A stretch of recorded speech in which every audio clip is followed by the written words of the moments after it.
அதுதான் ஞானம். அப்போ இங்கே அதே மாதிரி நீ போய் முதல்ல படி, உள்ள தள்ளியாச்சு.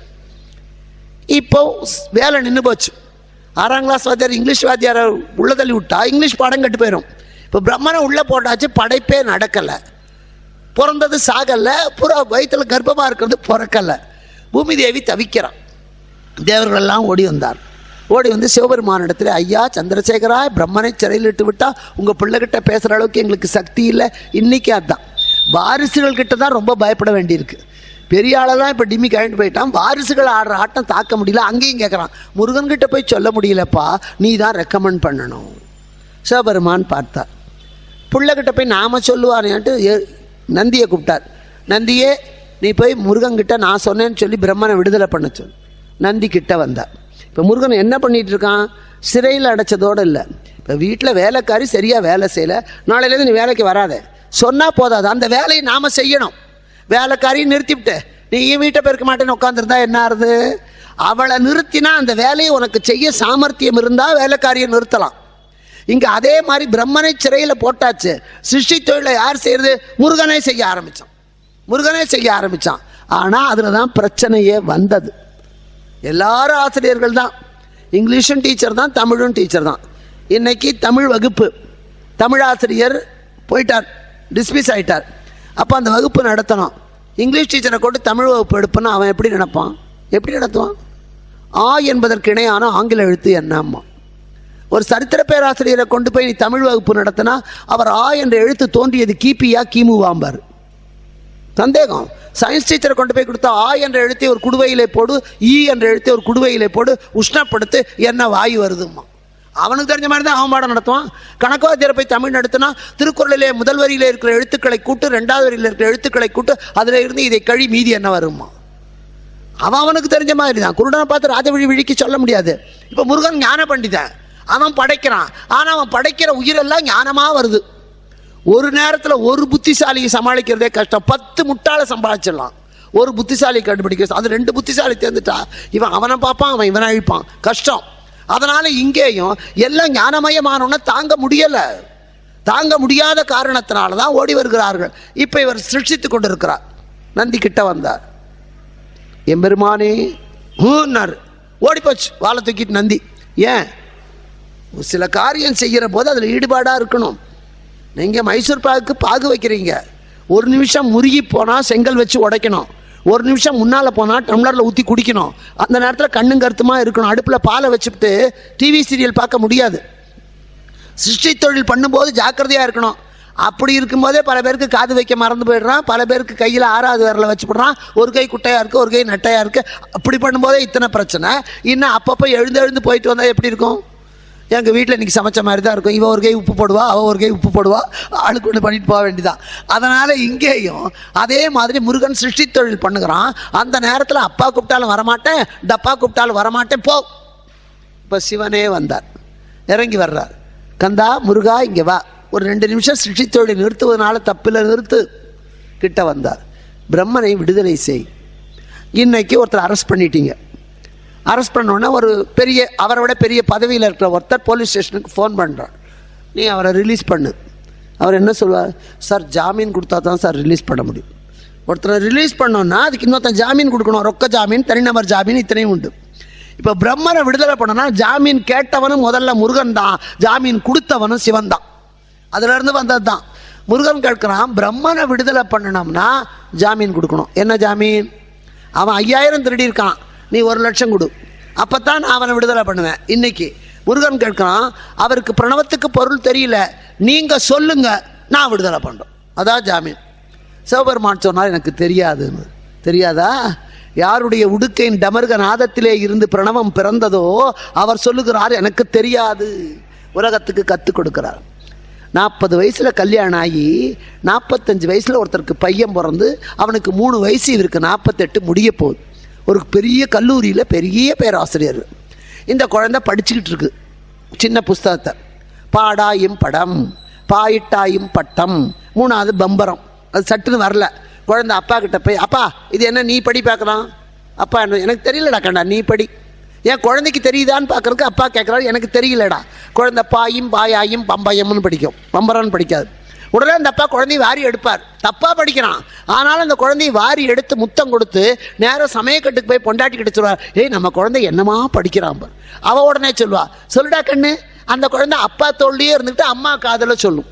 இந்த உலகத்துல எல்லா பெற்றோர்களும் அனுபவிக்கிற தம்மின் தம்மக்கள் மன்ற குழலி நிதி யாழ் நிதி என்ப தம்மக்கள் மழை சொல் கேளாதோ. அவருக்கு மட்டும் தோணாதா? சிவபெருமானுக்கு மட்டும் தெரியாதா? தனக்கு தெரியாதுன்னு சொன்னா முருகன் சொல்லுவான், முருகன் வாயினாலே பிரணவத்தை கேட்பதில் ஆனந்தம் என்று எண்ணிக்கொண்டு எனக்கு தெரியலன்னார். இது படா குழந்தை, இது சொல்லுது. அப்ப நான் சொல்லித்தரேன், சொல்லுடா. நான் சொல்லித்தந்தா நான் வாத்தியார், நீ கத்துக்கிட்டா நீ மாணவன். மாணவன் கீழே இருக்கணும், ஆசிரியர் மேலே இருக்கணும். ஏன்னா மேல இருந்து தான் தண்ணி கீழே வரும், அறிவு மேல இருந்து தான் கீழே வரணும், இப்படி போகாது. அதனால உயர்ந்தவர்கள்ட்ட தாழ்ந்தவர் வரணும். ஆசிரியர் உயர்ந்தவர், மாணவன் தாழ்ந்தவன். அதனால நான் உயரமான இடத்துல இருக்கணும், நீ கீழான இடத்துல இரு. சேட்டை பண்ணாம கையை காலை கட்டிட்டு நில்லு. சித்திர பாவையின் அத்தக அடங்கி கேளு. சிவபெருமான் பார்த்தார், கண்ணா எல்லாம் ரைட்டு, நான் வாயை பத்திட்டு கையை கட்டிட்டு நிக்கிறேன். ஆனா உயர்ந்த இடம்னு கேட்கறியே, உலகத்திலேயே உயர்ந்த இடம் கைலாயம்தான். இதுக்கு மேல உயர்ந்த இடத்துக்கு எங்கடா போவேன்? இது ஞான குழந்தை. இது சொல்லுது எதுக்காக? நம்ம குழந்தைகள் நல்ல. தசரதன் ராமன் காட்டுக்கு போனதுனாலே உயிரை விட்டான் பிரியம் இல்லாம. ஒரு குழந்தை கேட்டது, ஏன் உத்தரவு விட்டான்? இவனுக்கு கூட போக வேண்டியதுதானே. இது கம்பனுக்கு தெரியல, வால்மீகிக்கு தெரியல. இந்த குழந்தை ரொம்ப சுலபமா. இன்னொரு குழந்தை கேட்டது, எங்க வீட்டு தான். இந்த பையன் கேட்டான், தேவகி வசுதேவரை சிறையிலே போட்டான், 8வது குழந்தைகிறாலே தனக்கு ஆபத்து என்ற காரணத்தினால கம்சன் ஜெயிலில் போட்டான்டா. 7 குழந்தை பிறந்ததுக்கு 6 குழந்தையை கொண்டு விட்டான். 7வது குழந்தை அவன் கையை விட்டு போயிடுத்து. 8வது குழந்தை தான்டா கிருஷ்ணன். அந்த பையன் நல்லா சினிமா படமெல்லாம் பார்க்குறவன், வீட்டுக்குள்ளேயே தான் டிவி வருது, அவனுக்கு எல்லாமே தெரியும். அந்த பையன் சொல்கிறான், ஏன் 2 பேரும் தனித்தனியாக ஒருத்தர் பாளையங்கோட்டை ஜெயிலையும் ஒருத்தர் ஜிகார் ஜெயிலையும் போட்டிருந்தா குழந்தையே பிறந்திருக்காதே, எதுக்காக 8வது குழந்தை பிறக்கும்? இது கம்சனுக்கு தெரியலையே. எதுக்காக தேவகி வசுதேவரையும் கொண்டு ஒரு ஜெயிலில் போட்டான்? காலுக்கு விலங்கு போட்டான், கைக்கு விலங்கு போட்டான், ஆசைக்கு விலங்கு போடலையே. 2 பெத்து தள்ளிச்சே 8. அதை விட உன்னை திகார்லையும் உன்னை பாளையங்கோட்டையிலும் போட்டா குழந்தையே பிறக்காதே, இவனுக்கு ஆபத்தே. இது நமக்கு தெரியலையே. குழந்தை அவ்வளோ புத்திசாலி, தெரிஞ்சது. அதனால இங்கேயும் அதே மாதிரி முருகன் சொல்றான், ஏன் உயர்ந்த இடம் இல்லை? கைலாசம் உயர்ந்தது, அதுக்கு மேல நீங்க நின்னா நீங்க ரொம்ப உயரம். உங்க தோள் மேல நான் உட்கார்ந்தா உங்களை மேல நான் உயரம். அதனால உங்க தோள் மேல தூக்குங்காணும். முருகப்பெருமானை தோளிலே தூக்கி கொண்டார். வலது காதிலே ஓம், அது பிரணவம். நவம் என்றால் புதுமை, பிரா என்றால் சிறந்தது. வீட்டில் செஞ்சா சாதம், அதையே கோயிலில் காட்டினா பிரசாதம். என்றைக்கும் புதுமையானதாய் என்றைக்கும் சிறந்ததாக இருப்பது எதுவோ அதுதான் இறைவன். அவனை சொல்லுகிற வேதம் அதான் பிரணவம். அதனால இங்கேயும் சிறந்ததாக, அழியாததாக, அழிவற்றதாக எல்லாவற்றையும் விளக்கக்கூடியது எதுவோ அதுதான் பிரணவம்.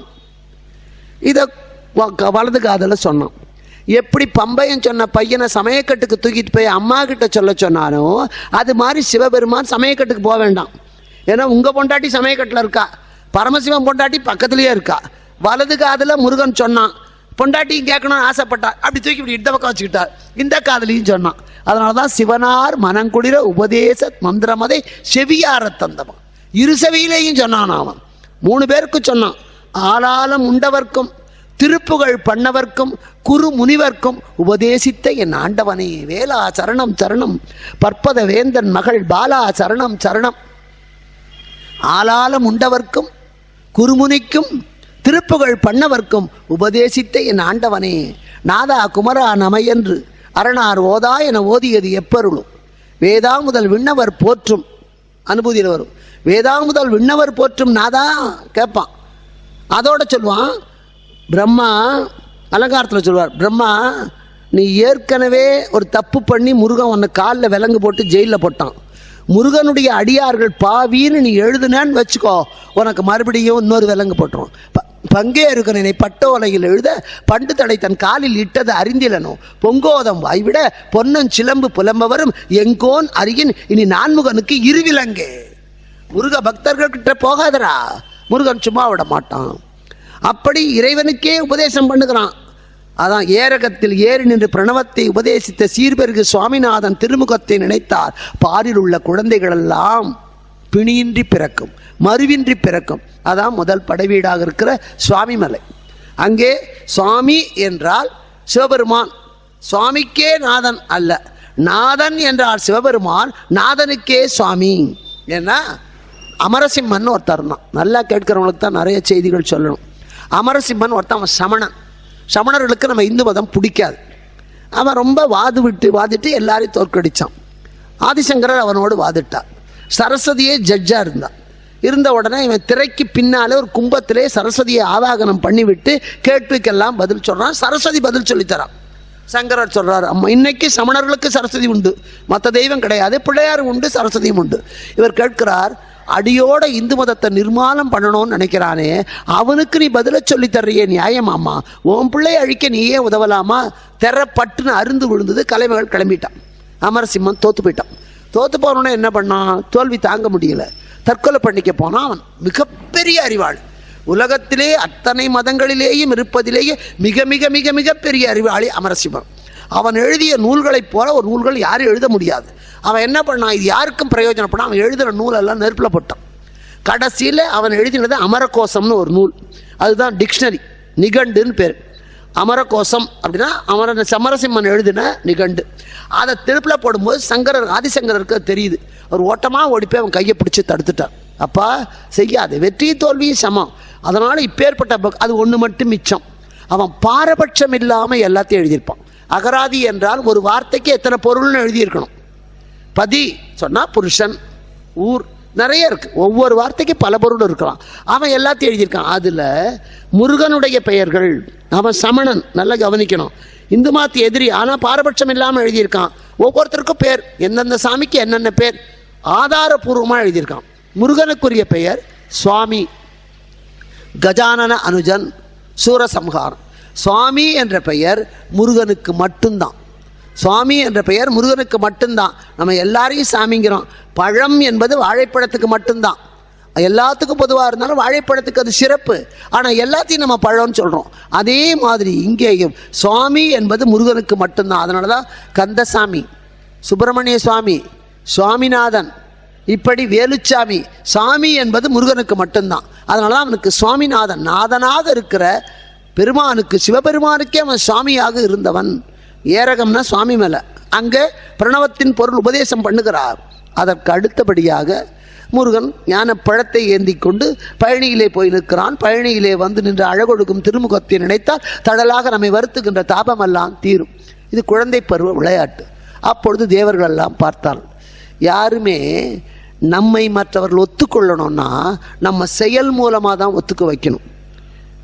இப்போ நான் வெளிப்படையாக நல்லதை பேசினா தான், ஓ இந்த அம்மாவுக்கு ஏதோ ஒரு 4 வார்த்தை தெரியுது. வெளிப்படுத்தாமையே இருந்தால், உங்களுக்கு சமைக்க தெரியுங்கிறத நீங்கள் சமைச்சு காட்டினா தான் தெரியும்.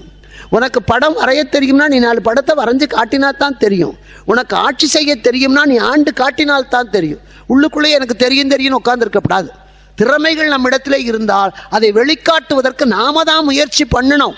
அதுக்கு பிறகு மற்றவர்கள் நமக்கு தூக்கி விடலாம், தூக்காமலும் இருக்கலாம். ஆனால் நம்ம முயற்சி தான். நம்ம வெற்றியும் தோல்வியும் பிறர் தர வராது. நம்மை கீழே போடுறது மேல நிறுத்தணும். போராட்டங்கள் வாழ்க்கை முழுக்க. வாழ்க்கை என்பது ஒரு போராட்டம், புண்ணில்லாத போராட்டம் இல்லை. வாழ்க்கை என்பது ஒரு கடல், அதில் அலை இல்லாத கடல் கிடையாது. போராடித்தான் ஆகணும். ஜெயிக்கணும்னு ஆசை இருந்தால் போராடித்தான் ஆகணும். நேற்று போராடின வாழ்க்கை முழுவதுமே அன்ன விசாரம், அதுவே விசாரம், சொர்ண விசாரம், தொலையா விசாரம், அவை நீங்கினால் மங்கையர்பால் பன்னு விசாரம், பலகால் விசாரம். என்ன விசாரம் வைத்தா இறைவா கட்சி ஏகம்பனே. ஒன்று போனால் ஒன்று வந்துக்கிட்டே இருக்கும். அது அறுபடை முருகரை சொல்லுகிற போது சொல்கிறேன். இங்கே அதே மாதிரி பிள்ளை பருவ விளையாடல் பார்க்குறோம். ஆஹா, சிவனுக்கே உபதேசம் பண்ணினவன் இவன் மிகப்பெரிய ஞான பண்டிதனாக பழனியிலே நின்றவன். அதனால் அப்பாவை விட இவங்கிட்டயே கேட்போன்னு எல்லாரும் முருகன்கிட்ட வந்து கேட்டார். முருகா, நீ தான் காப்பாற்றணும். சூரபத்மன் என்ற ஒருவன் இருக்கிறான், அவனை அழிக்க வேண்டும். இப்போ முருகன் கேட்கிறான், யார் சூரபத்மன்?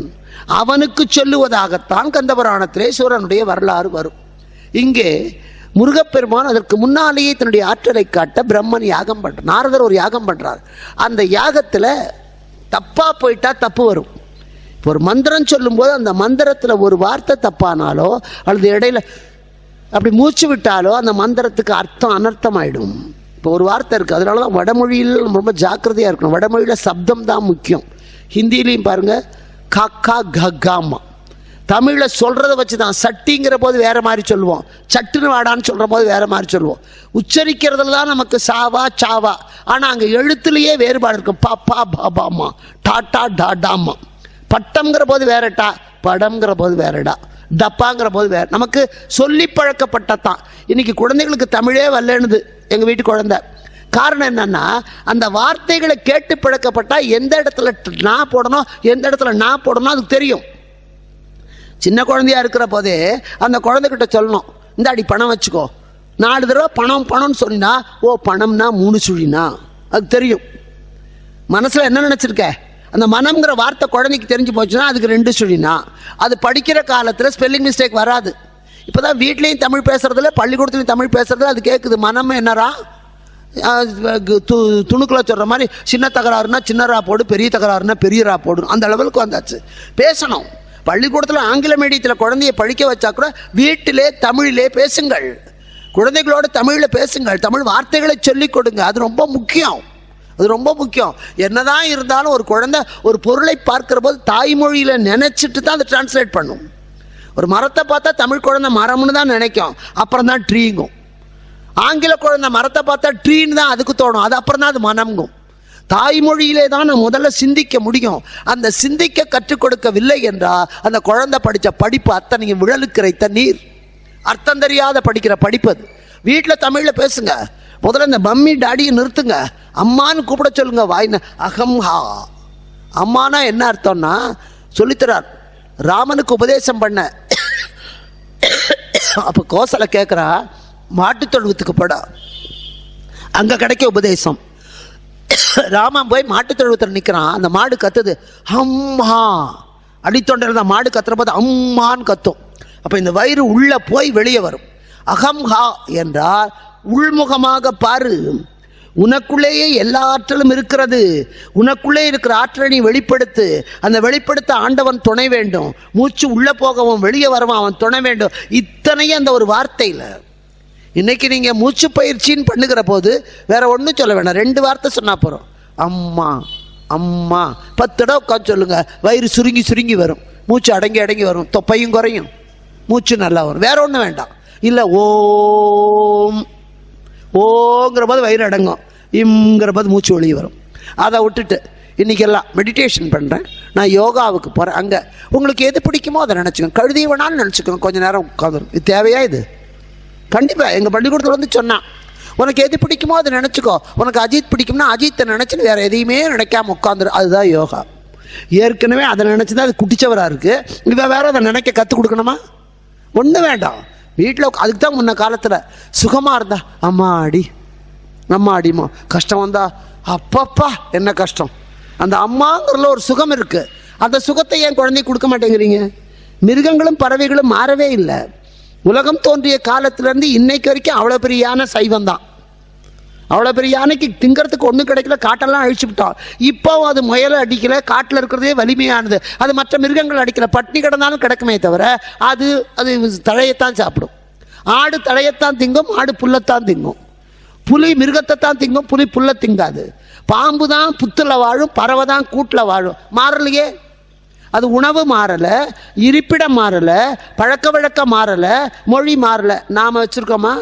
எங்கள் தாத்தா சுத்த சைவம், எங்கள் அப்பா பாதி சைவம், நான் முழுக்க முழுக்க அசைவம். நான் நேத்தி வரைக்கும் சைவம், இன்னைக்கு அசைவம். மாறித்தா யானை, நான் நேத்தி வரைக்கும் சைவம், இன்னைக்கு அசைவங்கிறதா இல்லையே.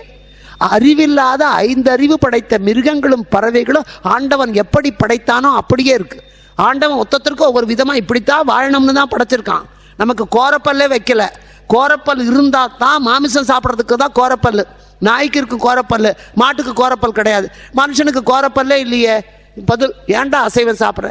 நாம திங்கிறதுக்காகத்தான் கடவுள் அதெல்லாம் படைச்சிருக்கான்.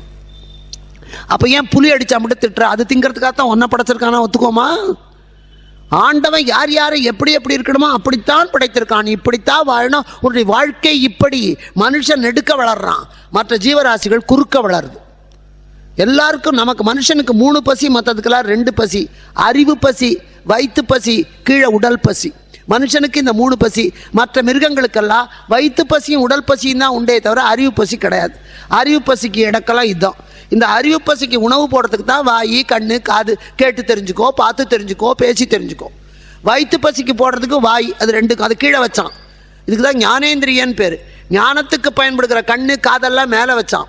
இந்த வாய் ரெண்டுக்கும் பயன்படுது. வயிற்று பசிக்கும் பயன்படும், அது அறிவு பசிக்கும் பயன்படும். வாயை கீழே வச்சான். உடல் பசி காமம் கீழே, அந்த அங்கங்களையே கீழே வச்சான். இடுப்புக்கு கீழே கர்மேந்திரியம், இடுப்புக்கு மேலே ஞானேந்திரியம் வைத்திருக்கிறான். அப்போ அப்படி வைத்திருக்கிற போது ஒரு மனுஷன் 10 நாளாக வரலன்னா, எங்கே சார் 10 நாளாக இந்த பக்கம் தலையவே காட்டல அப்படி தானே கேட்குறீங்க? எங்கே சார் 10 நாளாக உங்கள் காலையவே காட்டலன்னா கேட்குறோம். அதே ஒரு மாடு வாசலில் நின்று எட்டி பார்த்தா அது வாய் தான் வீட்டுக்குள்ளே வரும். இப்படி மாடு நுழையாது, இப்படித்தான் வரும். அதுக்கு வாய் தான் முக்கியம். அதுக்கு எஞ்சான் உடம்புக்கு வாய் தான் முக்கியம். நமக்கு எஞ்சான் உடம்புக்கு சிரசே பிரதானம், அதுக்கு எஞ்சான் உடம்புக்கு வயிறே பிரதானம். அதனால தான் அறிவை நோக்கி நீ வளருடான்னு நம்மளை மேலே நோக்கி வளர்ந்தா, நம்ம சோத்தை நோக்கியே வளர்ந்தா நாம் மனுஷன் இல்லை, மிருகம். இறைவனுடைய படைப்பை ஆழ்ந்து பார்த்தா எப்படி வாழ வேண்டும் என்பதற்கு தகுந்தாற் போலத்தான் அதற்கு தேவையான உறுப்புகளை, அதற்கு தேவையான சூழ்நிலைகளை அவன் படைத்து கொடுத்திருக்கிறான். பெண்ணினுடைய உடலமைப்பு வேற, ஆணினுடைய உடலமைப்பு வேற. 2 பேரும் மனுஷன்தான். அவளால் குழந்தையை தாங்குற மாதிரி கருப்பை உங்க வயிறு தான் இருக்கு, ஏன் உங்களுக்குள்ள கர்ப்பப்பையை வைக்கல? அவ தாங்கணுங்கிறதுக்காகத்தான் படைப்பிலேயே ஆண்டவன் வைத்திருக்கிறான். அதை புரிஞ்சுக்கணும். ஆண்டவனை புரிந்து கொண்டால்தான் நமக்கு தெரியுதில்ல. பாயசம்னா டம்ளரில் ஊற்றி கொடு, பொங்கல்லாம் தட்டில் ஊற்றி கொடுன்னு தெரியுதில்ல. நீங்கள் பாயசத்தை போய் தட்டுலையும் பொங்கலை போய் டம்ளர்லையும் ஊற்றி சாப்பிட்றீங்களா? அது தெரியுதில்ல. குளிக்கிற அறையில் சாப்பிடக்கூடாது, சாப்பிட்ற அறையில் குளிக்கக்கூடாதுன்னு தெரியுதில்ல. அப்போ ஏன் வாழ்க்கையில் செய்கிறத மட்டும் செய்யக்கூடாதெல்லாம் செய்கிறோம்? தப்பு. அது தெரிந்து கொள்ள வேண்டும் நாம். இங்கே அதனால தான் முருகப்பெருமானிடத்தை சொல்லும்போது அவன் யாகம் பண்ணுறான். அந்த யாகத்தில் தப்பாக போச்சு. இப்போ அம்பாளுக்கு அர்ச்சனை பண்ணும்போது ஓம் துஷ்டயை நமக, இது ஒரு மந்திரம். சகசரநாமத்தில் அல்லது அஷ்டோத்திரத்தில் கேட்டு பாருங்க சிவாச்சாரியார். ஓம் துஷ்டயை நமக, தூ அழுத்தரம். நீ பாடசாலையில் போய் ஒழுங்காக படித்து எப்படி உச்சரிக்கணும்னு தெரிஞ்சா அவன் ஓம் துஷ்டயைமா. இப்போ சமஸ்கிருத வார்த்தைகளெல்லாம் தமிழில் எழுதியிருக்கு. விஷ்ணு சகஸ்ரநாமம் பெண்கள் சொல்லக்கூடாது. இப்போ எல்லாம் ஒன்று வாங்கி வச்சுக்குதுங்க. லலிதா சகஸ்ரநாமம் பெண்கள் சொல்லக்கூடாது, எல்லாம் வாங்கி வச்சுக்குது. சந்தியா வந்தனம் ஆண்கள். அதுக்கெல்லாம் காரணம் எத்தனையோ இருக்குது. எல்லாத்தையும் நாம் எல்லாரும் சொல்லக்கூடாது. ஓம்ங்கிற மந்திரத்தையே பெண் சொல்லுவது 3ஆம் பட்சம்தான், சொல்லக்கூடாது. அதுக்குரிய தகுதி வரணும். அந்த உடலில் இருக்கிற தீட்டுக்கள் எல்லாம் போன பிறகு நீ ஓம் சொல்லாமே தவிர செய்யக்கூடாது. இதெல்லாம் இருக்குது. அதெல்லாம் செஞ்சால் கஷ்டம் வருது. நான் அபிராமியம் சொல்கிறேனே, கோயிலுக்கு போகிறேனே, நான் லலிதா சகஸ்ரநாமம் சொல்கிறேனே, என் புள்ள செத்து போச்சேன்னு நீ லலிதா சகஸ்ரநாமத்தை தப்பாக சொன்னேன், அவன் கொண்டு போயிட்டான். அதான். அப்போ ஓம் துஷ்டையைன்னு தமிழில் எழுதும்போது ஒரு தூ தான் போடுவான். அதை படிச்சுட்டு வந்து அர்ச்சனை பண்ணுறவன் ஓம் துஷ்டையைன்னு சொல்ல தெரியாது. ஓம் துஷ்டையை நமக. ஏன்னா துஷ்டை தான் நமக்கு தெரியும். அவன் ரொம்ப துஷ்டன். இப்போ அந்த வார்த்தை எல்லாமே மறந்து போச்சு. துஷ்டன்னா கெட்டவன், கொடியவன். துஷ்டை என்றால் கெட்டவள், அதுதான் தெரியும். ரொம்ப காலத்துக்கு முன்னால் துஷ்டத்தனம் பண்ணுறான் பையன், சரியான துஷ்டத்தனம் பண்ணுறான், அது தூ. அம்பாளை சொல்லும்போது தூ. இவன் துஷ்டையை நமன்னு சொல்கிறதுக்கு பதிலாக ஓம் துஷ்டையை நமக அர்ச்சனை பண்ணுறான். துஷ்டின்னா தீட்டு. இப்போ செத்த வீட்டுக்கு போனால் தீட்டு, வருத்தம்னு அர்த்தம். துஷ்டையை நமனா என் வருத்தத்தை போக்குகிறவளே உனக்கு நமஸ்காரம், என்னுடைய குறையை போக்குகிறவளே உனக்கு நமஸ்காரம். ஓம் துஷ்டையை நமனா ஓம் போக்கிரியே உனக்கு நமஸ்காரம், பிக் பாக்கெட்டே உனக்கு நமஸ்காரம், தப்பானவளே நமஸ்காரம். ஒத்துக்கோளா அம்பாள்? என்னை போக்கிரின்னு திட்ட படுபாவி, உன் போக்கிரித்தனத்துக்கு ஒரு முடிவு கட்டுறேம்மா. யோசிச்சு சொல்லணும். மந்திரங்கள் ரொம்ப ஜாக்கிரதை, நல்லா வரும். ஒருத்தர் என்ன பண்ணிட்டான், மந்திரம் பண்ணும்போது மூச்சு விட்டார், அந்த மந்திரம் இடையில விட்டு போச்சு. சிலதை சேர்த்தி தான் சொல்லணும், சிலதை பிரித்து தான் சொல்லணும். பிரிச்செல்லாம் சொல்லக்கூடாது. அப்போ புருஷன் கொண்டாட்டி இருந்தால் சேர்ந்து தான் இருக்கணும். இப்படி நாற்காலியில் வந்து கணவன் மனைவி 2 பேரும் உட்காந்துருக்காங்க. நான் வரேன், எனக்கு ரொம்ப வேண்டியவர் வச்சுக்கோங்க. இப்போ அப்பாவும் அவர் மனைவியும் உட்காந்துருக்காங்க. நான் வரேன், அம்மா கொஞ்சம் தள்ளிக்கங்கம்மா, நான் அப்பா கிட்ட பேசணும், சொல்லக்கூடாது. மகாபாவம். புருஷனையும் பொண்டாட்டியும் பிரிச்சேன்னா உன் ஜென்மத்தில் நீ சேர்ந்து வாழ மாட்டேன். மாட்டையும் கண்ணுக்குட்டியும் இடையில போகக்கூடாது. கன்றுக்குட்டி கட்டின கயிறை தாண்டக்கூடாது. வாசப்படியில் உட்கார். இதெல்லாம் பாவம். அதை சொல்லித்தர ஆள் இல்லை, கற்றுக்கிறதுக்கு ஆசையும் இல்லை. அப்போ தப்புக்கள் பண்ணிக்கொண்டே இருக்கிறோம் நாம். இப்போ நாரதர் பண்ண யாகத்திலே மந்திரம் தப்பாக போச்சு. அதுலேருந்து ஒரு ஆட்டுக்கடா வெளியே வந்தது. கொம்பு முளைச்சி கடுமையான ஆடு, எல்லாரையும் முட்டுது. முருகன் கிட்ட வருகிறார். முருகன் அந்த ஆட்டை அடக்கி அது மேலே ஏறி உட்காந்துட்டார். முருகனுக்கு 3 வாகனம்: ஆட்டு வாகனம், மயில் வாகனம், யானை வாகனம். தேவி யானை கல்யாணம் பண்ணி கொண்ட போது யானை கொடுத்தான் தேவேந்திரன். யாகத்திலே வந்த ஆட்டை அடக்கினதாலே அவருக்கு ஆடு அறியாமை. நான் அன்றைக்கே சொன்னேன், வெட்டுறவன் பக்கத்தில் கத்தியை தீட்டும் போதே அந்த ஆடு நம்மளைத்தான் வெட்ட போகிறான்னு ஓடாது, அங்கேயே நின்று துளுக்கு சாமந்தி போக தின்னுக்கிட்டு இருக்கும். கோழி ஞாயிற்றுக்கிழமையில பிடிச்சிங்கன்னா ஓடிடும், மற்ற நாள் பிடிச்சா கம்முன்னு இருக்கும். ஞாயிற்றுக்கிழமை அதுக்கு தெரியும் நம்மளை வைக்க. இப்போ எல்லா நாளுமே ஓடுது பாவம். இப்போ கோழியை கத்துறதில்ல பாருங்க. கோழி எங்கேயாவது கூவுதா? இல்லையே. அத்தனை கோழியை அடைச்சி போட்டு வச்சுருக்கான் கசாப் கடையில். முதல் நாளே சந்தையில் வாங்கி கோழி கூவாது. ஏன்னா அதுக்கு நல்லா தெரியும் நம்ம கூவாமல் இருக்கிற போதே இவன் 6 மணிக்கு வெட்டுறான், நம்ம கூவினா இவன் 4 மணிக்கே வெட்டிவிடுவான். அதனால் அது கூவுறதே இல்லை. கோழி கூவுறது காசியில் தான் மாடு முட்டாது, காகம் கரையாது, கோழி கூவாது, மல்லிகை மணக்காது, பள்ளி கொட்டாது இன்னைக்கும். இப்போ எந்த நாட்டிலையுமே கோழி கூவுறதில்ல, அது தெரிஞ்சு போச்சு. நாமளா ஏன் நமக்கு சூனியம் வச்சுக்கணும், வைக்கணும், வச்சுட்டு போகிறோம். அது மாதிரி இங்கே அதனால் இந்த ஆட்டுக்கடா வாகனம் ஆடு அறியாமை. ஆடு தான் இருக்கிறதுலையே ஒன்றுமே தெரியாத அறியாமை. தன்னை கொல்றது கூட தெரியாமல் இருக்க ஒரே ஜீவன் அதுதான். பாம்பு கூட படம் எடுக்கும், பள்ளி கூட ஓடி போகும் கிட்ட போனால். இந்த ஆட்டுக்கு தெரியாது, பேசாமல் நிற்கும். அதனால தான் அறியாமை உடையதை காட்ட தட்சனுக்கு ஆட்டு தலையை வச்சான். இப்போ அறியாமையை எது அடக்கும்? அறிவு தான் அறியாமையை அடக்கணும், ஞானந்தான் அறியாமையை அடக்கணும். அறியாமைக்கு அடையாளமான ஆட்டை ஞானத்துக்கு சொந்தக்காரனான முருகன் தனக்கு வாகனமாக்கி கொண்டான். அஜம்னா அறியாமைன்னு அர்த்தம். அந்த அஜத்தையே அடக்கினவன் இவன். அப்பேற்பட்ட ஆட்டையே அடக்கினான். இப்போ கேட்கிறான், யார் சூரபத்மன்? அப்போ சொல்லுகிறான், உன் தந்தை கொடுத்த வரத்தினாலே பிறந்தவன், காசியப முனிவருக்கும் மாயைக்கும் மகனாக பிறந்தவன். இதில் ஒன்று வச்சுக்கோங்க, அந்த காலத்திலையும் கலப்பு திருமணம் நடந்திருக்கிறது எல்லாத்துலேயும். சங்கிலி நாச்சியார் வேளாளர் குலம், சுந்தரமூர்த்தி நாயனார் பிராமணர் மட்டுமில்லை, கோவிலில் பூஜை பண்ணுற சிவாச்சாரியார் குலம். அவன் தப்பு பண்ணக்கூடாது. சிவாச்சாரியார் குலம்.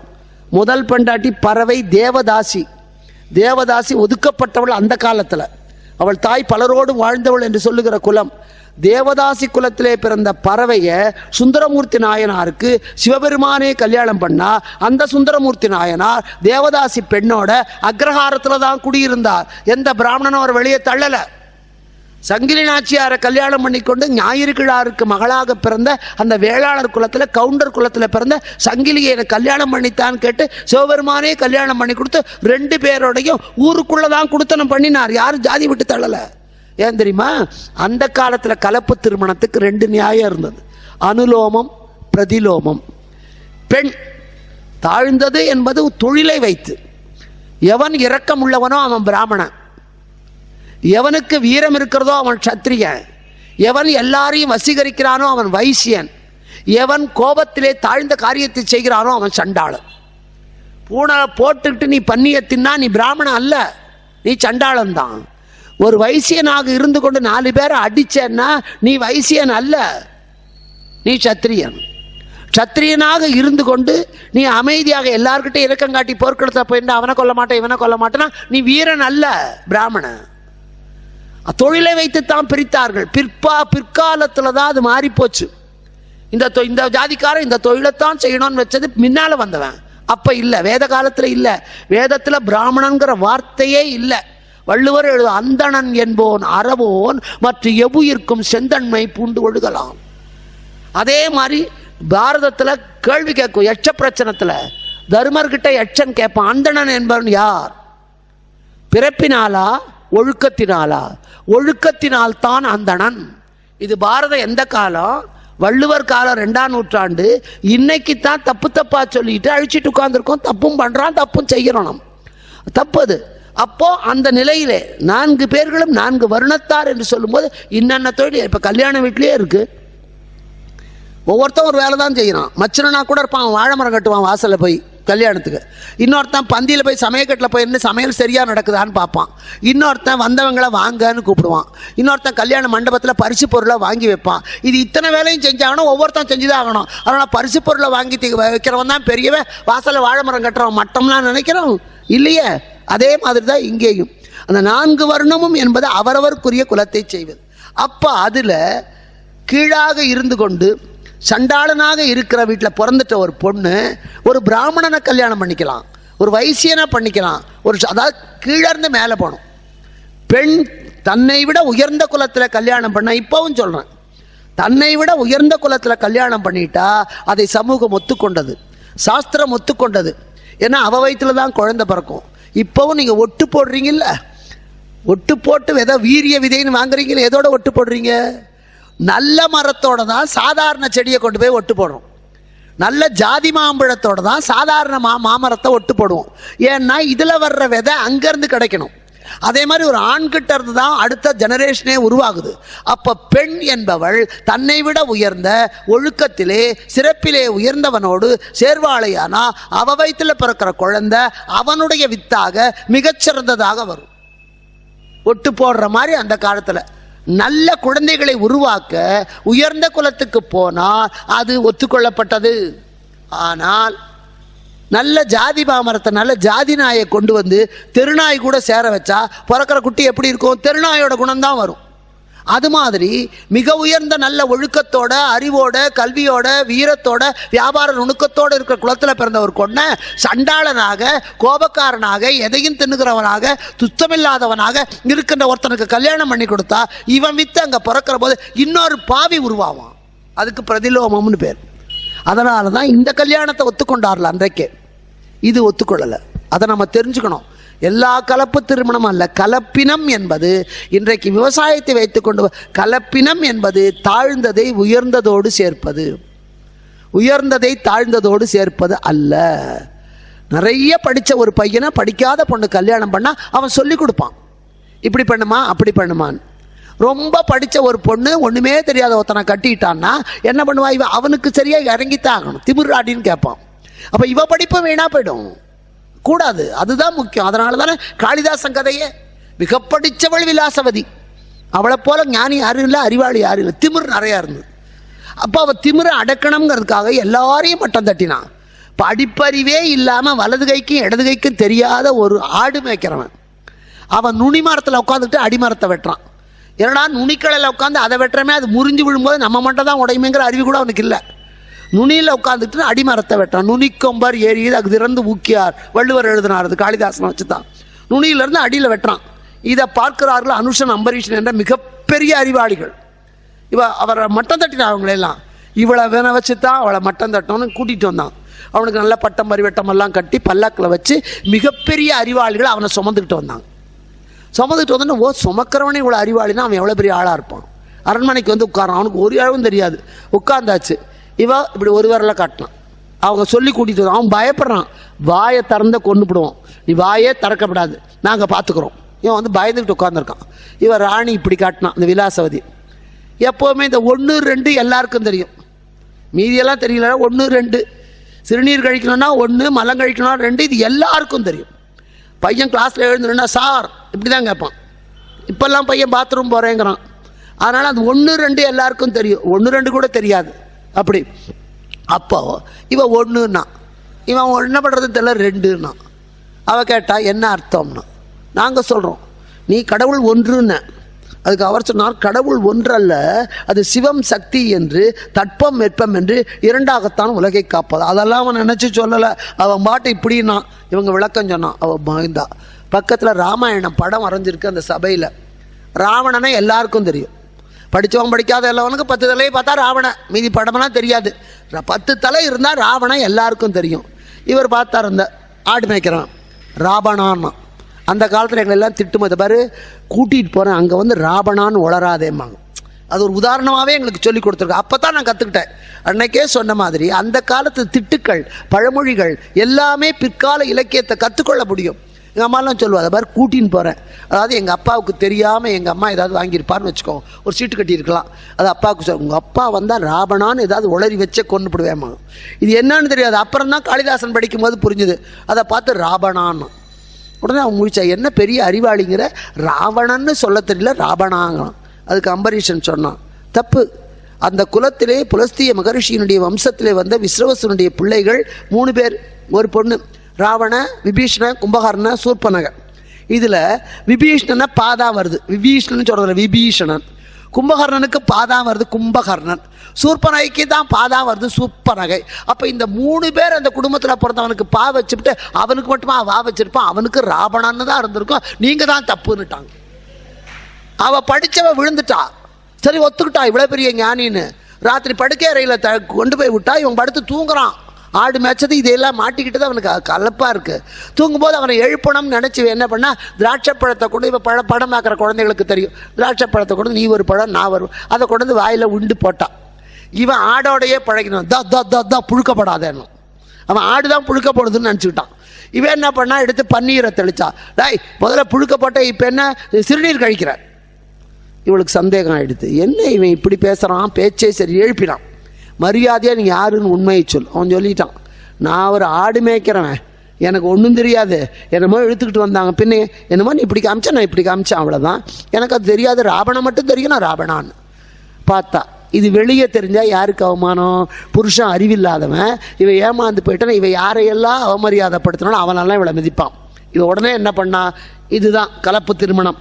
உயர்ந்த கல்வி உடைய ஒருவள் தாழ்ந்த ஒருவனுக்கு மனைவியான போது அவளுடைய பாதிப்புகள் நிறைய வரும், அதை சமுதாயம் ஏற்றுக்கொள்ளாது, அவமானம் வரும். அதனால அவனை உயர்த்தி விட்டால்தான் எனக்கு பெருமை என்பதனால பாதராத்திரில ஓடு, காளி கோவிலுக்கு போ, காளி வெளியே போயிருப்பா, உள்ள போய் கதவை சாத்திக்கோ, அவ வந்து கர்ப்பகிரகத்தை கதவை திறக்க சொல்லுவா, அப்ப நாக்க நீட்டி என் நாக்கில் பீஜாட்சரத்தை எழுத சொல்லுனா.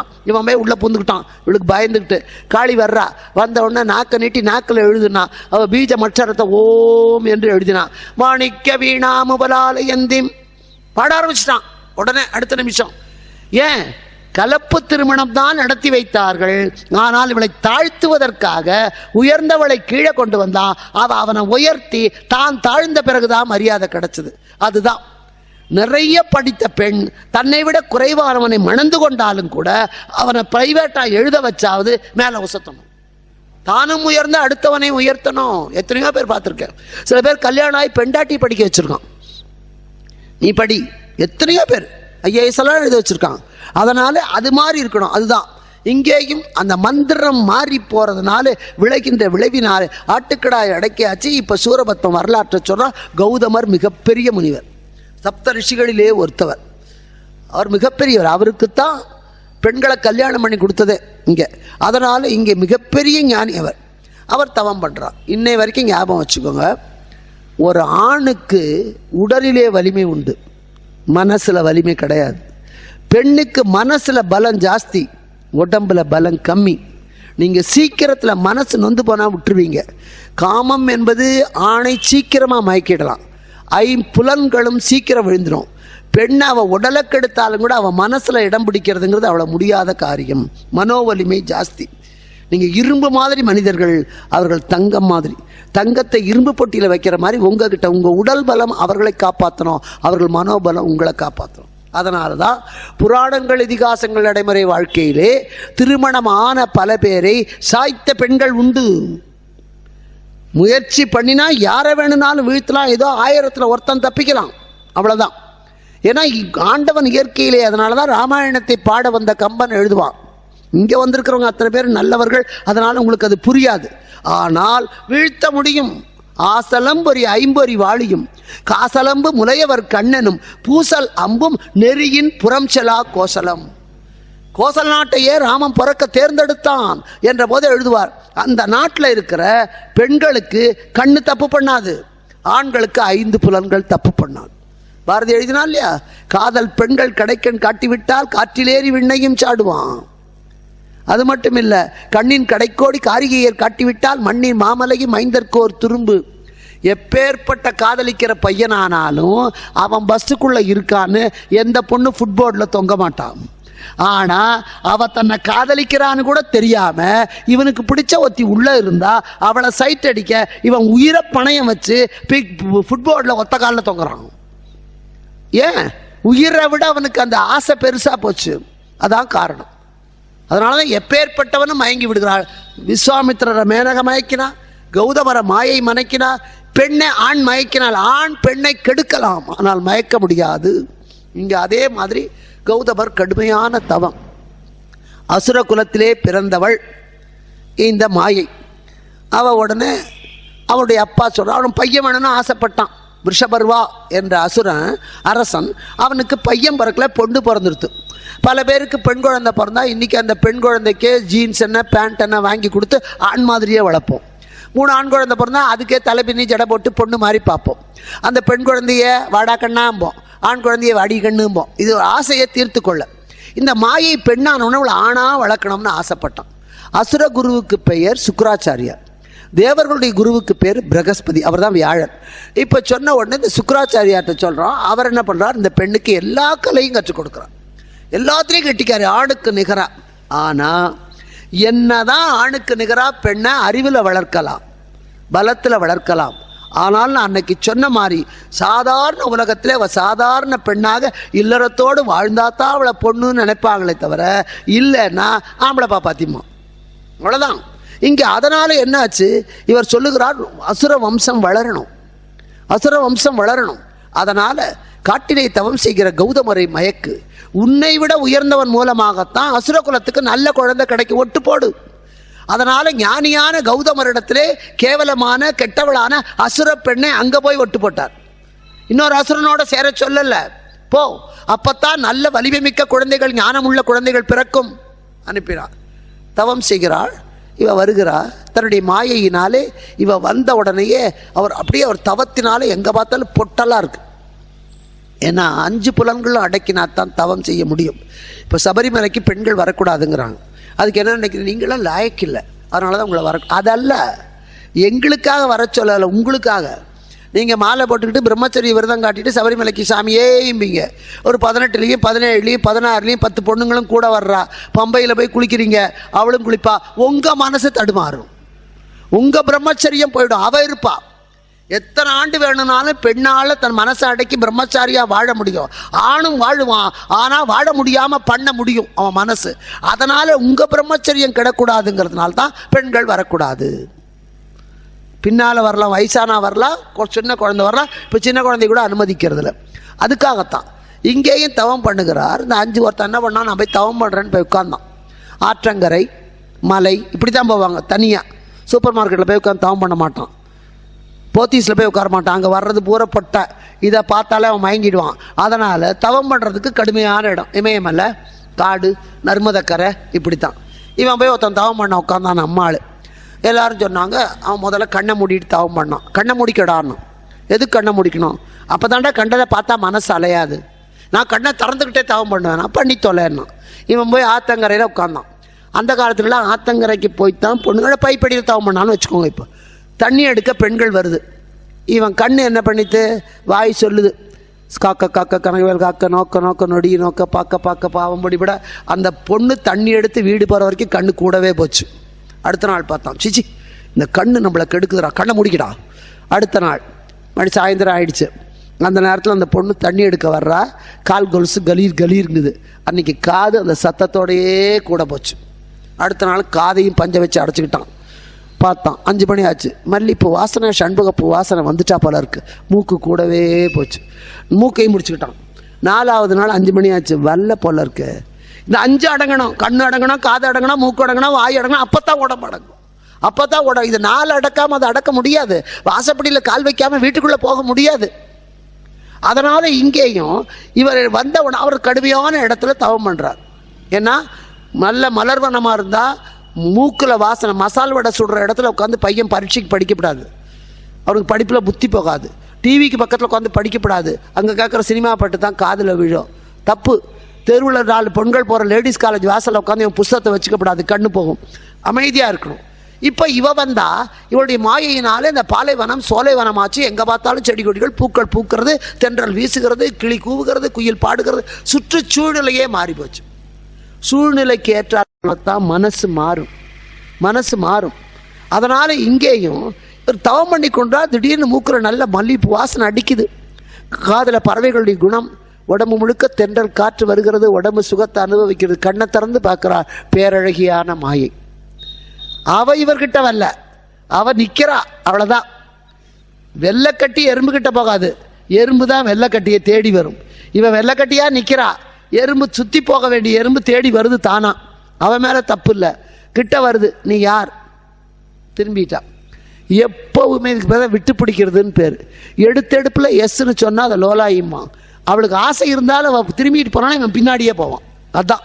அப்புறம் அவள் பின்னாடி போகிறது வேற கதை. காரியம் ஆகிற வரைக்கும் இவன் பின்னாடி போவான், காரியம் ஆனால் அவள் பின்னாடி வரணும். அவன் பின்னாடி மட்டும் என்ன, கோர்ட்டு பின்னாடி வரைக்கும் போக வேண்டிய நிலைமை வரும். இது ஆரம்பத்தில் இழுத்தடிக்கிறது. இப்போ இவன் பேசாமல் நின்னா, நீ யார்? நான் ரிஷபர்மாவினுடைய மகள் மாயை.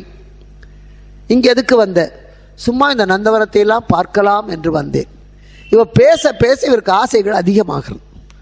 எடுத்த எடுப்பில் இந்த ஐ லவ் யூ சொல்கிறது, பெண்ணுக்கு ஆசை இருந்தாலும் பையன் தான் சொல்லணும், சொன்னா தான் அவளுக்கு சந்தோஷம். நீ சொல்லுடா, இப்போ படத்துலேயே அதே கதை, நீ சொல்லுடா இது கதை. அதனால் இங்கேயும் நான் உன்னை விரும்புகிறேன். ஒன்று சொல்கிறேன், பள்ளிக்கூடத்தில் 6ஆம் கிளாஸ் ஒரு சந்து இப்படி போகும், அது பாய்ஸ் ஸ்கூலு, இது கேர்ள்ஸ் ஸ்கூல், சேலத்தில் தான். அந்த கேர்ள்ஸ் ஸ்கூல் அந்த ஓரத்தில் திருச்செங்கோட்டில் அதில் வந்து ஒரு சின்ன கிளாஸ் இருக்கும், அது 6ஆம் கிளாஸ். பக்கத்தில் ஜன்னல் இருக்கும், பசங்க அந்த வழியாக தான் பக்கத்தில் இருக்கிற ஸ்கூல் தள்ளி போவோம். இதுக்கு பேரை சொல்லி கூப்பிட்டுக்கும், ஊரை சொன்னாலும் பேரை சொல்லப்படாது. ஏய் சரோஜா நோட்டுக்குடி, இது உள்ளே கத்திக்கிட்டு இருக்குதுங்க. அந்த வழியாக போன ஒரு பையன் இந்த பேரை கேட்டான். அவனுக்கு சரோஜா யாருன்னு தெரியாது, ஆனால் அந்த கிளாஸில் சரோஜான்னு ஒருத்தி இருக்கா. இவனுக்கு எத்தனை 5ஆம் கிளாஸ் படிக்கிற பையன், அவனும் 5ஆம் கிளாஸு, இந்த பொண்ணு 6ஆம் கிளாஸு. அப்போ எம்ஜிஆர் சரோஜா தேவி உச்சக்கட்டத்தில் இருக்குது. இவனுக்கு அதெல்லாம் கரெக்டாக தெரியும், பாடம் மட்டும் புரியாது, இதெல்லாம் தெரியும். இந்த பிளாட்ஃபாரத்தில் அப்போ சின்ன சின்ன படம் விற்பான், இப்போ ஸ்டிக்கர் விற்கிற மாதிரி. அப்போ சினிமாக்காரன் படமெல்லாம் விற்பான், இந்த பசங்க வாங்கும். அதில் எம்ஜிஆர் சரோஜா தேவி, இந்த ராஜாவின் பார்வை ராணியின் பக்கம்னு ஒரு பாட்டு வருவேன், அந்த படம். அதை வாங்கிட்டான், 10 பைசா வாங்கிட்டான். வாங்கி அந்த படத்துக்கு பின்னால் எடுத்தான், கண்ணே சரேஜா, நல்ல கவனி, கண்ணே சரேஜா உன்னை நான் கதலிக்கிறேன், வருவாய் விரைவாக. இப்படிக்கு பி மோகன், 5ஆம் வகுப்பு பி, கலைமகள் கல்வி நிலையம், திருச்செங்கோடு. Full address. வளர்ந்த பையன் அட்ரஸ் எழுத மாட்டான், பிடிச்சி உதச்சிப்படுவான்ட்டு. பேரை எழுதாமல் கையெழுத்து எழுதி ஜன்னல் வழியாக போட்டான். அதை ஒரு பொண்ணு எடுத்து, ஏய் சரோஜா உனக்கு எவனோ ஒருத்தர் லெட்டர் போட்டிருக்கா, இதை எடுத்து கொடுத்துருச்சு. அந்த பொண்ணு ஒவ்வொன்றும் எழுது எனக்கு தெரியாதுன்னு. இந்த டீச்சர் கூட்டிகிட்டு வந்தாங்க என்கிட்ட. இங்கே பாருங்கள், இப்படி யாரோ ஒரு பையன் போட்டிருக்கான், அவன் கலைமகள் கல்வி நிலையம் ஸ்கூல் பேரும் போட்டிருக்கான், வகுப்பும் போட்டிருக்கு, பேரும் போட்டிருக்கு, என்னங்க பண்ணுறதுன்னு. அந்த பள்ளிக்கூடத்தோட மேனேஜர் பொண்ணு எங்கள் பள்ளிக்கூடத்தில் வேலை செய்கிறா, கலைவாணி. நான் கூட்டிகிட்டு வா அவளைன்னு. கூப்பிட்டு என்னம்மா உங்கள் பள்ளிக்கூடத்து பையன் இப்படி செஞ்சுருக்கான், என்னன்னு போய் அந்த வாத்தியார்கிட்ட கேடு. மத்தியானம் அந்த வாத்தியார் வந்துட்டார், அந்த ஸ்கூல் வாத்தியார், அந்த பையனோட ஆசிரியர். வணக்கங்கன்னார். வணக்கம் சார்னு. எனக்கு ரொம்ப வருத்தமாக இருக்குன்னார். நீங்கள் என்ன சார் பண்ணுவீங்க பையன்? இல்லைங்க எனக்கு ரொம்ப வருத்தமாக இருக்குங்க, அவன் செஞ்சது எனக்கு ரொம்ப வருத்தங்க, எனக்கே ரொம்ப நாளாக முயற்சி ரொம்ப இது என்ன பேசுகிறாருன்னு எனக்கு புரியல. நீங்கள் சார் இவ்வளோ ஃபீல் பண்ணுறீங்க? இல்லைங்க அந்த பையன் 5ஆம் கிளாஸில் 3 வருஷம் நானும் தப்பு இல்லாமல் எழுதுறான்னு சொல்லி கொடுக்குறேன். இன்னும் அவன் காதலிக்கிறேன்னு எழுதியிருக்கா. அதுதான் எனக்கு அவன் சீட்டு போட்டது வருத்தம் இல்லை, அவன் இந்த 5ஆம் கிளாஸ் படிக்கும் போதே காதலிச்சது வருத்தம் இல்லை, அவன் காதலிக்கிறேன்னு எழுதுனது தான் அந்த வாத்தியாருக்கு வருத்தமா. ஏன் சார் அப்போ 3 வருஷமாக நீங்கள் காதலிக்க தான் சொல்லி கொடுத்தீங்களா? அவருக்கு முதல்ல புரியல. ஆமாங்க நான் கரெக்டாக தான் சொல்லி கொடுத்தேன், காதலிக்கன்னு. அவன் காதலிக்கன்னு எதுக்கு சொல்கிறேன்னா, அவ்வளோ சீக்கிரத்தில் பேர் தெரியவில்லை என்றால் கூட 5ஆம் வகுப்பில் படிக்கிற மாணவனுக்கு கூட சூழ்நிலை சரியில்லை என்றால் மனம் மாறும். கௌதமர் அங்கேருந்து வருகிறார், கேட்கிறார். அவர் அப்படியே அதாவது காஞ்சு போனவருக்கு, நம்ம வீட்டில் இங்கேயே இருக்கிற வரைக்கும் பையனுக்கு நீங்கள் சாம்பார் ஊற்றினா எனக்கு வேண்டாமா, கொத்தவரங்காய் கறி போட்டால் வேண்டாமா, ஹாஸ்டலில் கொண்டு போய் விடுங்க, பம்பாயில் சப்பாத்தி தின்னு சலிச்சு போய் வீட்டுக்கு வந்தா கொத்தவரங்காய் கறி என்ன விளக்கமாத்த போட்டு கறி பண்ணி போட்டால் கூட படக்குன்னு திப்பான், காஞ்ச மாடு கம்புல புகுத்த மாதிரின்னு. இங்கே இவர் தவம் பண்ணி அந்த வைராக்கியத்தோட நின்று மன கனியிடை சுவை நுகர மலரிடை மனம் நுகராமல் இருந்தவருக்கு பார்த்த உடனே ஒரேடியே போச்சு. அதுக்குத்தான் துறவரம் என்பது அனுபவித்து துறக்கணும். ராமகிருஷ்ணன் கிட்ட ஒரு பையனை கூட்டி கொண்டு போகிறா. அவ போகிற போது என் குழந்தை ரொம்ப சர்க்கரை அள்ளி திங்கிறான், அதனால் நீங்கள் சொன்னால் அவன் கேட்பான், உங்கள் மேலே ரொம்ப மரியாதை சொல்லுங்கள். ராமகிருஷ்ணன் சொன்னால் 1 வாரம் கழித்து கூட்டி கொண்டு வாருங்கள். இதுக்கு எதுக்கு ஒரு வாரம் கேட்கிறார்? 1 நிமிஷத்தில் நரேந்திரர் விவேகானந்தன் ஆக்கிறார். இப்படி சரிங்க 1 வாரம் கழித்து கூட்டிகிட்டு போகிறான், 1 மாதம் கழித்து கூட்டிகிட்டு போவார், 1 மாதம் கழித்து கூட்டிகிட்டு போவார். தம்பி இனிமேல் சர்க்கரை சாப்பிடாதப்பா, ரொம்ப சாப்பிட்டா உடம்ப உருக்கும், அது கூடாது. சரிங்க பையன் விட்டான். அன்னையிலேருந்து அம்மா வந்து கேட்டா, இதை 1 மாதத்துக்கு முன்னே சொல்லியிருக்கப்படாதா? அதுக்கு ராமகிருஷ்ணன் சொன்னார், நீங்கள் உங்கள் பையனை கூட்டி கொண்டு வந்த போது நானே சர்க்கரை நிறைய சாப்பிட்டேன், அப்போ நானே சிகரெட் குடிச்சு அவனை சிகரெட் குடிக்காதேன்னு சொன்னால் அந்த வார்த்தையில் அர்த்தம் இருக்காது, ஆழம் இருக்காது, சத்தியம் இருக்காது. நான் சர்க்கரை தின்னுகிற பழக்கத்தை விடுவதற்கு எனக்கு 1 மாதம் தேவைப்பட்டது, அதுக்கு பிறகு உபதேசம் பண்ணேன். அதுதான் முக்கியம். நம்மை திருத்தி கொண்டு அடுத்தவர்களை திருத்த நினைக்கிறமே தவிர நாம தப்பு பண்ணி கொண்டு அடுத்தவர்கள் தப்புக்கு விளக்கம் சொல்லக்கூடாது. இங்கே போய் அதனால தான் அனுபவித்து துற. நல்ல ஸ்வீட் சாப்பிட்டவனுக்கு திகட்டி போயிடும், சி இவ்வளோதானா. சாப்பிடாதவனை பாருங்க, கண்டதையும் திம்பான், களிமண்ணில் வெள்ளத்தை குறைச்சி கொடுத்தா கூட திம்பான். துறவரம் என்பது அதனால தான் பிரம்மச்சரியம், இல்லறம், வானப்பிரஸ்தம், பின்புதான் துறவரம். பிரம்மச்சரியம் நீ படிக்கிற வரைக்கும் பொண்ணை நினைக்காத, ஒழுங்காக படித்து பிடிச்சிக்கோ. படிச்சு முடிச்சவருக்கு பெண்ணையே நென, மனைவியா நென, இல்லறத்துல எல்லா சுகத்தையும் அனுபவி. அதை அனுபவித்த பிறகு கொஞ்சம் கொஞ்சமாக அதுல இருந்து விடுபட்டு சிற்றின்பத்தை விட்டு பேரின்பத்துக்கு போக நல்ல நூல்களை படித்து கோவில் குளம்னு போய் அறிஞர்களை படித்து இந்த சிற்றின்பத்தை காமத்தை குறைத்துக்கொள். அந்த காமம் மனைவி பக்கத்துல இருக்கிற போதே பரீட்சையை பண்ணி காமம் குறைந்த பிறகு நீ துறவியானா உன்னை பார்க்க எத்தனை பொண்ணு வந்தாலும் உனக்கு ஆசை வராது. இல்லைன்னா வீடியோ எடுப்பான். பிரம்மச்சாரி டைரக்டா துறவியா போனேன்னா தப்பு தப்பு. இங்கே இவர் துறவிலேருந்து நேர போறார், பார்க்கிறார். பார்த்த உடனேயே ஆசை வந்துடுது. ஆசை வந்த உடனேயே இவர் ஒன்று சாமியாரா போறதை விட்டுட்டு நிம்மதியாக எல்லாத்தையும் அனுபவிச்சுட்டு போச்சு. இவ்வளோதான் சீச்சி, இந்த பழம் புளிக்கிறது இல்லையா, இறுதி தொலை அதுலையே கேட்கிறார். மலரே கிளியே அவளே இவளே எல்லாம் சொன்னான். அவன் ஒரு கண்டிஷன் போட்டான். எப்போவுமே கண்டிஷனுக்கு உட்பட்ட கல்யாணங்கள் சரியில்லை. என் பொண்ணு கண்ணில் தண்ணியே வராமல் பார்த்துக்கணும், வெங்காயம் உரிக்காமல் பார்த்துக்கிறேம்மா, நான் வேணா நறுக்கி. எத்தனை நாளைக்கு நறுக்கி கொடுப்பான்? 4 நாளைக்கு நறுக்குவான். அதனால் கண்டிஷன்ஸ் அவங்களே தான் அவங்கள கண்டித்து கொள்ள வேண்டுமே தவிர எழுதி வாங்கி கொண்டு செஞ்சால் கண்டிப்பாக மீறுவார்கள். இவ கண்டிஷன் போட்டான். நான் எடுக்கிற வடிவத்தை எல்லாம் நீ எடுக்கணும், அப்பத்தான் நான் உன்னோடு சேருவேன். இவர் ஒத்துக்கொண்டார். அசுர பெண்ணாச்சு, அவ கூட இணைந்து பிறக்கிற சந்ததிகள் தப்பு பண்ணினா தந்தையான நமக்குத்தானே கெட்ட பேர் வரும். உலகம் அழிப்பதற்கு காரணமான ஒன்றை உருவாக்க நாம இருக்கலாமா? அதுக்கு பயன்படல அந்த ஞானம்னா என்ன பிரயோஜனம்? ஒருத்தர் குரு கிட்ட போனா 2 சிஷ்யன், ஐயா எனக்கு தண்ணி மேல நடக்கிறத கற்றுக் கொடுங்க. அந்த குரு சொன்னார், அதுக்கு 10 வருஷம் ஆகும்பா அந்த மந்திரத்தை கற்றுக்கிறேன்னா 10 வருஷம் அந்த மந்திரத்தையே உருப்போட்டான். இன்னொரு சிஷ்யன் எல்லாத்தையும் கற்றுக்கிட்டான், மீதியெல்லாம். 10 வருஷம் கழிச்சு வந்தவன் சொன்னான், நான் இப்போ தண்ணி மேலே நடப்பேன். 6 ஒன்று குறுக்க வந்தது. 2 சீடர்களும் போனார்கள். இவன் ஹடயோகத்தை கற்றுக்கொண்டவன் தண்ணி மேலே நடந்து அக்கறைக்கு போயிட்டான். அக்கறைக்கு போய் பார்த்தா பக்கத்தில் அந்த ஹடயோகத்தை கற்றுக்காதவன் நிற்கிறான். ஏட்டா நான் தான் தண்ணி மேலே நடந்து வந்தேன், நீ எப்படா வந்தேன்னா? ஒரணா கொடுத்தேன், பரிசல்காரன் கொண்டாந்து விட்டுட்டான். ஒரணாவில் சாதிக்க போகிறதுக்கு 10 வருஷத்தை வீணாக்கிட்டேடா. இந்த தண்ணி மேலே நடக்கிறதுக்காக ஒரு 10 வருஷம் துறவு பண்ணுவான் இல்லையே, தேவையில்லையே. கஷ்டப்பட்டா உயர்ந்தது, உள்ளுவதெல்லாம் உயர் உள்ளல். ஒரு இத்தினோட வாங்கிறதுக்காக அத்தனை பாடுபடணும், அத்தனை தவம் வேணுமா? இவருடைய இத்தனை தவமும் சூரபத்மம் பிறக்கிறதுக்காகவா போகணும்? உலகமே அழிவதற்கு இவர் தவம் காரணமானா இவர் தான் மகாபாவி. அவர் சொல்றான், எடுக்கிற வடிவமெல்லாம் எடு, அப்பொழுதுதான் நான் உன்னோடு இணைவேன். சரி என்றார். என்ன வடிவம் எடுத்தார்கள்? அந்த வடிவத்தினாலே என்ன பிறந்தது? அப்படி வடிவங்கள் எடுத்ததற்கு என்ன காரணம்? உலகியலுக்கு அது பொருந்துமா? இன்றைக்கும் அப்படித்தான் நடக்கிறதா? அந்த சூரனுடைய ஆட்சி எப்படி இருந்தது? ஏன் தேவர்கள் கவலைப்பட்டால் இதை நாளை பார்ப்போம் என்று சொல்லி இதுவரையிலே சொன்னதை தொகுத்து சொல்கிறேன். இறைவன் நான் 2 மணி நேரம் ஆடாமல் அசையாமல் உட்கார்ந்துருக்கேன், நான் எந்திரிக்கலை. நீங்கள் சேரில் இப்படி உட்காடுறீங்க, நீங்கள் மட்டும் எந்திரிக்கலாமா? நான் அப்பப்போ எழுந்து உட்காந்தா உங்களுக்கு எப்படி இருக்கும்? கொஞ்ச நேரம் உட்காருங்க. அதை விட வேடிக்கை, ஆண்களெல்லாம் எழுந்திரிக்கிறீங்க. மற்ற ஊர்லாம் கதை சொன்னால் பெண்கள் தான் எழுந்திரிப்பாங்க. ஏன்னா இவங்க முன்னாடி போய் தோசை கீசை சுட்டு வச்சா நீங்கள் போய் சாப்பிடுவீங்க. திருப்பூரில் கதை வேறையாக இருக்குதுன்னு நினைக்கிறேன். நான் எல்லாத்தையும் சொல்கிறேன். திருப்பூர்லேயே பொண்ணை கொடுங்க, உங்கள் பொண்ணு தோசை சுட வேண்டாம், அவங்க சுட்டு வைப்பாங்க, இவங்க அந்த புறம் நான் கட்டிட்டு போய் சாப்பிடணும். இப்போ இடம் கொடுத்தீங்கன்னா அப்புறம் கஷ்டப்படுவீங்க, உட்காந்துக்குங்க சிவனேன்.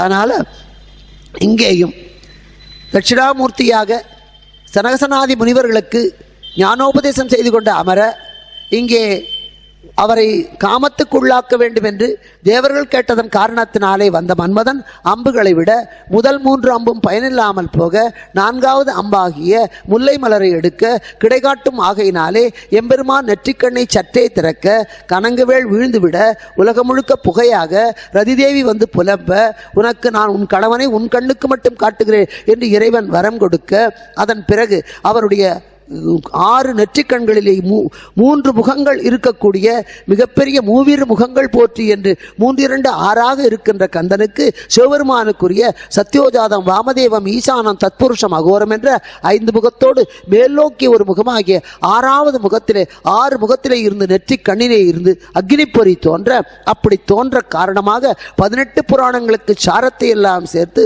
திரிபுர ரகசியம் என ஒரு நூல் எழுத அதில் சனந்தனர் என்ற முனிவர் தவம் செய்து கொண்டிருக்க சிவபெருமான் வர அவர் ஆத்மஞானியாக இருக்க உலகியல் பொருள்களை வேண்டாமல் போக இறைவன் யார் தவம் செய்தாலும் வரம் கொடுக்க அவன்தான் வருவான். ஆகையினாலே என்ன வரம் வேணுமோ கேளென பார்வதியோடு வர அவர் எனக்கு எந்த வரமும் வேண்டாம் என சொல்ல, அப்படியானால் நீ எனக்கு வரம் கொடு என சிவபெருமான் கேட்க கேள் கொடுக்கிறேன் என சொல்ல, நீ எனக்கு மகனாக பிறக்க வேண்டும் என சிவபெருமான் கேட்க ஆண் குழந்தை பெறுவது முடியாது, அதனாலே சிவபெருமான் இவராலே கொடுக்க முடியாத வரத்தை நீ எனக்கு மகனாக வேண்டும் என சொல்ல அவரும் அதை புரிந்து கொண்டு உனக்கு மட்டுமே மகனாக வருவேன், முடிந்தால் பெற்றுக்கொள்ள அந்த சனகர் சொல்ல பக்கத்திலே இருந்த பார்வதி இது என்ன விளையாட்டு, உலகம் முழுக்க பெண்ணிடத்திலே இருந்து பிறக்க நீங்கள் ஆண்கள் 2 பேரும் நான் உனக்கு மகனாக நீ எனக்கு மகனாக என பேசுவது எந்த வகையிலே நியாயம் என கேட்க அப்பொழுது சனகர் சொல்லுகிறார், எல்லா குழந்தைகளும் கீழ் நோக்கி பிறக்கிறது, நான் உயர்ந்த ஞானத்தோடு மேல் நோக்கி பிறக்க வேண்டும், அது மட்டுமல்ல காமத்துக்கு காரணமாக இருக்கிற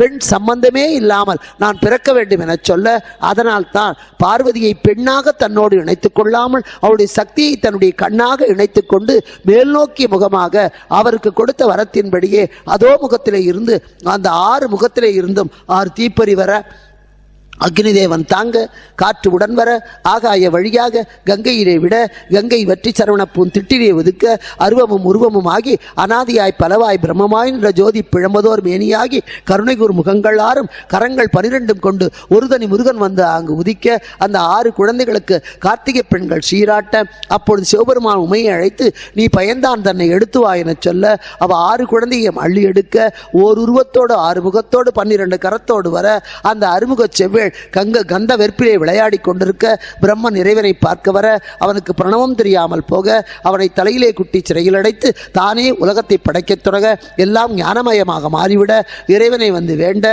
அவரையே உனக்கு பிரணவத்தை சொன்னால் விட்டுவிடுகிறேன் என சொல்ல இறைவன் தெரியாது என்று குழந்தை வாயினாலே கேட்க நினைக்க அப்பொழுது முருகனே தந்தைக்கு உபதேசித்த சுவாமிநாதாக சிவனார் மனம் குளிர 2 செவிகளிலேயும் அந்த பிரணவத்தை உபதேசம் செய்ய அதன் பிறகு அந்த குழந்தை கந்த வெற்பிலே வளர்ந்து வர அப்பொழுது நாரதர் யாகம் செய்ய அப்பொழுது மந்திரம் தப்பி போனதனாலே ஆட்டுக்கடா வர உலகத்தையே அழிக்க நினைக்க முருகனிடத்திலே வேண்ட அவன் அந்த ஆட்டுக்கடாயை அழித்து தனக்கு வாகனமாக கொண்டுவிட அதன் பிறகு அந்த கந்தனிடத்திலே எல்லோரும் வந்து சூரனை அழிக்க வேண்டும், உன் தந்தை உன்னாலே தான் முடியும், என்னிடத்திலே என்னுடைய சக்தி அல்லால் வேறு எந்த சக்தியாலும் அழிக்க முடியாது என சொல்ல அந்த சிவனுடைய சக்தி உன்னிடத்திலே அதற்கு மேலானவன் என்பதை நீ சுவாமிநாதனாக நிரூபித்து விட்டாய், அதனாலே சூரனை அழித்து எங்களை காக்க வேண்டும் என சொல்ல சூரன் என்பவன் யார், ஏன் அவனை அழிக்க வேண்டும், அவனாலே நீங்கள் பட்ட துன்பங்கள் என்ன என்று முருகன் கேட்க அந்த முருகனுக்கு இங்கே தேவகுருவான பிரகஸ்பதி அனைத்தையும் எடுத்து சொன்னார். எந்த அளவிலே இன்றைய கதை அக்னிப்பூ என்ற தலைப்பிலே நிறைவு பெறுகிறது. வணக்கம். மூவிரு முகங்கள் போற்றி முகம்பொழி கருணை போற்றி ஏவரும் துதிக்க நின்ற 6 தோள் போற்றி காஞ்சி மாவடி வைகும் செவ்வேள் மலரடி போற்றி அண்ணான் சேவலும் மயிலும் போற்றி திருக்கைவேல் போற்றி போற்றி.